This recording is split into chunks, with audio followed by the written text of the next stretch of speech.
তো ফাইনালি আজকে ফ্ল্যাগটা আমরা পুরো কমপ্লিট করে নিলাম। কীরকম করেছি জানতে হলে লাস্ট অব্দি ওয়াচ করো। সো হ্যালো এভরিওয়ান, তো কেমন আছো? তো আজকের ব্লগটা শুরু হচ্ছে গাজর মাখা থেকে। তো আমি একটু গাজর মাখাটা খেয়ে নিলাম, দিয়ে তোমাদেরকে একটু দেখিয়ে দিলাম। দিয়ে তারপর আমি সোজা চলে গেছিলাম ভাই জলের বোতল আনতে। এখানের জলগুলো ভাই আমার পছন্দ হয় না, তার জন্য আমি মিনারেল ওয়াটারই খাই। কালকে আলী আব্বাসের নামটা লেখার পর ভাই জুলফিকারটাও আমি এঁকেছিলাম, কিন্তু দেখাইনি, আজকে দেখাচ্ছি। তো এখন আমরা জুলফিকারটা কেটে নিচ্ছি কাপড়টা থেকে সোল্ডিং আয়রনে করে।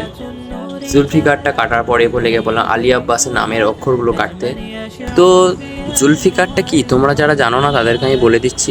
জুলফিকারটা হলো আমাদের প্রিয় নবী হজরত মোহাম্মদ সাল্লাল্লাহু আলাইহি সাল্লামের তলবার, যেটা হজরত আলীকে দিয়েছিল। তো তোমাদের সাথে কথা বলতে বলতে প্রায় কাজ কমপ্লিট। তো ফাইনাল লুকটা দেখার জন্য একটু ওয়েট করো।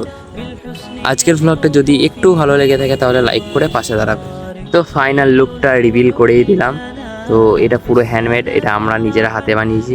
তো আমার ভাই একটু কেউ নাম করলো না যে হ্যাঁ তুই এত সুন্দর করে লিখেছিস। ছেড়ে দাও, তোমাদেরকে ভালো লাগলে আমি অনেক খুশি হয়ে যাব। তো যদি ভালো লেগে থাকে তাহলে একটা সুন্দর পাড়া কমেন্ট করে দাও। তো কালকে আমরা টাঙবো ফ্ল্যাগটা। তো আজকের মিনি ব্লগটা এতটাই, যদি ভালো লেগে থাকে তাহলে লাইক করবে। Thanks for watching.